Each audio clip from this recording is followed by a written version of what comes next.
sejahtera bagi kita semua. Perkenalkan, saya perwakilan dari kelompok 3. Kali ini saya akan menjelaskan tentang mekanisme reaksi radikal bebas antara vitamin C dengan DPPH.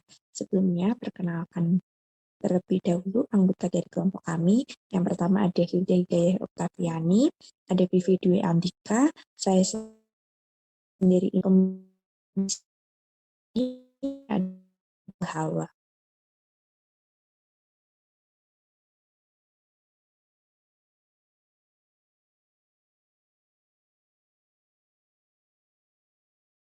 Ya, kemudian di sini ada cakupan materi. Yang pertama ada manfaat senyawa hasil reaksi, yang kedua ada mekanisme reaksi dan kinetika, yang ketiga ada stereokimia, yang keempat ada optimasi spesies reaksi dan diagram energi. Untuk yang pertama ada manfaat senyawa hasil reaksi. Untuk yang manfaatnya sendiri untuk dari metodenya DPPH. Metode DPPH merupakan metode yang dapat digunakan untuk menentukan aktivitas antioksidan dalam sampel yang akan diujikan dengan melihat kemampuannya dalam menangkal radikal bebas DPPH. DPPH ini merupakan metode yang digunakan pada jurnal yang telah kami gunakan. Kemudian ada vitamin C. Vitamin C adalah suatu zat gizi yang berperan sebagai antioksidan dan efektif mengatasi radikal bebas yang dapat merusak sel atau jaringan, termasuk melindungi lensa dari kerusakan oksidatif yang ditimbulkan oleh radiasi. Vitamin C juga dapat mengurangi resiko kanker dan mengurangi kerusakan akibat radikal bebas yang dapat memicu kanker. Untuk antioksidan sendiri, manfaatnya sendiri untuk mencegah sistem biologi tubuh dari efek yang merugikan yang timbul dari proses ataupun reaksi yang menyebabkan oksidasi yang berlebihan. Selanjutnya, saya akan menjelaskan mekanisme reaksi dan kinetika tahapan pada reaksi radikal bebas antara vitamin C dan DPPH. Untuk yang pertama, ada tahap inisiasi. Pada tahap inisiasi, senyawa DPPH hidrazin yang merupakan molekul netral akan mengalami pemisahan homolitik. Pada molekul NH, atom H akan memisahkan diri sehingga dihasilkan senyawa radikal bebas DPPH hidrazil yang atom N-nya memiliki satu elektron yang tidak berpasangan. Selanjutnya ada tahap propagasi. Pada tahap propagasi, senyawa radikal bebas akan bereaksi dengan vitamin C atau asam ascorbat membentuk senyawa radikal baru. Elektron yang tidak berpasangan pada senyawa DPP hidrazil akan menarik elektron pada gugus hidroksid senyawa asam ascorbat sehingga senyawa DPP hidrazil menjadi senyawa netral yaitu DPP hidrazin. Karena ada elektron yang ditarik oleh senyawa DPP hidrazil sehingga akan terbentuk senyawa radikal bebas yaitu asam ascorbat yang elektron pada atom O tidak memiliki pasangan elektron. Selanjutnya tahap ketiga ada tahap terminasi. Pada tahap terminasi, senyawa radikal yang terbentuk pada tahap inisiasi dan tahap propagasi akan bergabung atau bereaksi menjadi molekul netral. Elektron yang tidak berpasangan pada senyawa DPP hidrazin akan menarik elektron pada gugus hidroksi, sehingga dihasilkan senyawa netral DPP hidrazin. Pada asam ascorbat, ikatan rangka pada atom C siklik akan putus dan elektron akan berpindah pada molekul CO menjadi ikatan rangkap sehingga dihasilkan molekul netral yaitu asam dihidroascorbat. Untuk yang selanjutnya yaitu stereokimia, mengenai struktur stereokimia pada DPPH. Nah, oke teman-teman bisa teman-teman lihat ya mengenai gambar sintesis asam ascorbat bereaksi menjadi asam dihidroascorbat.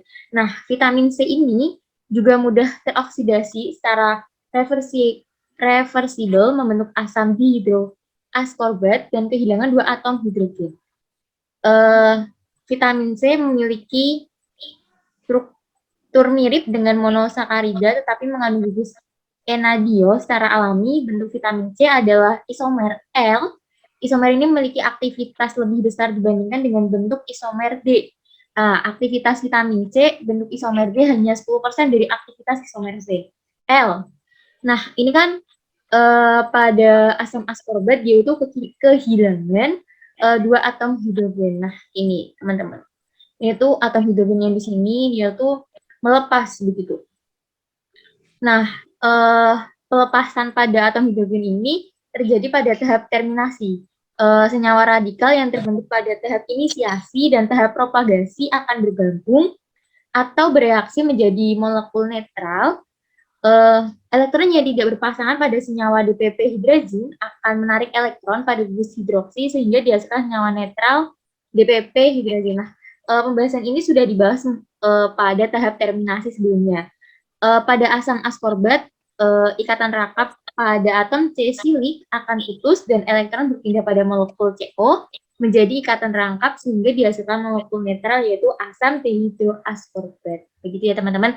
Jadi di sini tuh terjadinya sintesis asam askorbat, dia itu melepas 2 atom hidrogennya begitu sehingga menjadi asam dihidroaskorbat.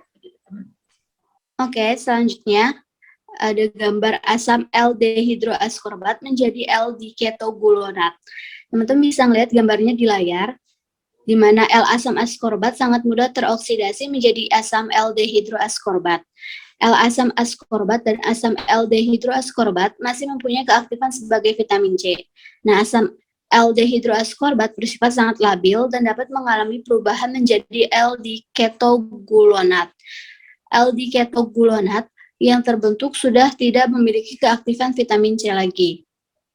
Kemudian, jika asam dehidroaskorbat tidak tereduksi kembali menjadi asam askorbat, maka asam dehidroaskorbat akan dihidrolisis menjadi asam 2,3-diketoglukonat.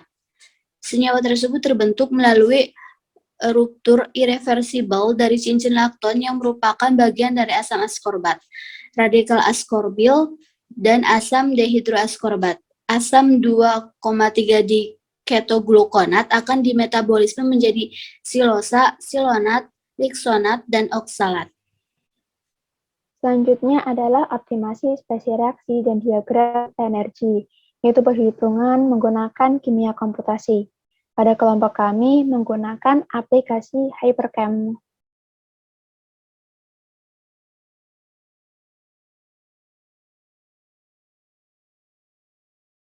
Demikian hasil perhitungan yang telah kami lakukan.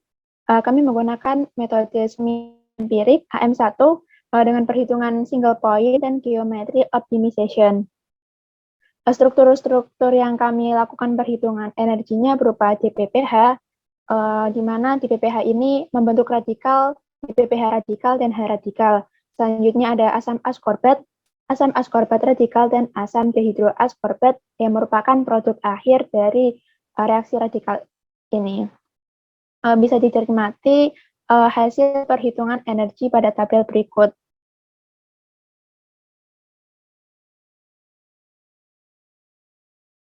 Selanjutnya ada beberapa struktur geometri yang hasil optimasi menggunakan Hypercam. Ada DPPH yang sebagai radikal. Selanjutnya ada asam askorbat berperan sebagai reaktan dan asam dehidroaskorbat sebagai produk akhirnya.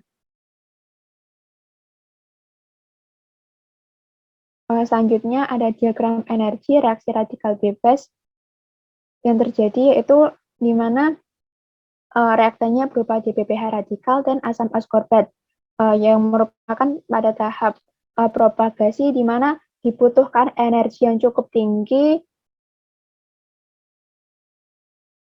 di mana DPPH radikal akan berikatan dengan asam askorbat menjadi senyawa intermediate, yaitu asam askorbat radikal. Selanjutnya akan mengalami tahap terminasi, di mana asam askorbat radikal berikatan dengan DPPH radikal membentuk produk akhir berupa asam dehidroaskorbat.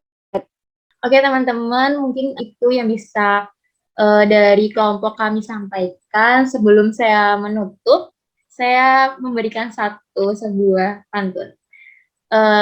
Ikan cupang, ikan sepat. Ikan sepatnya sangat rapuh. Hai teman, tetap semangat. Wassalamualaikum warahmatullahi wabarakatuh. Terima kasih teman-teman.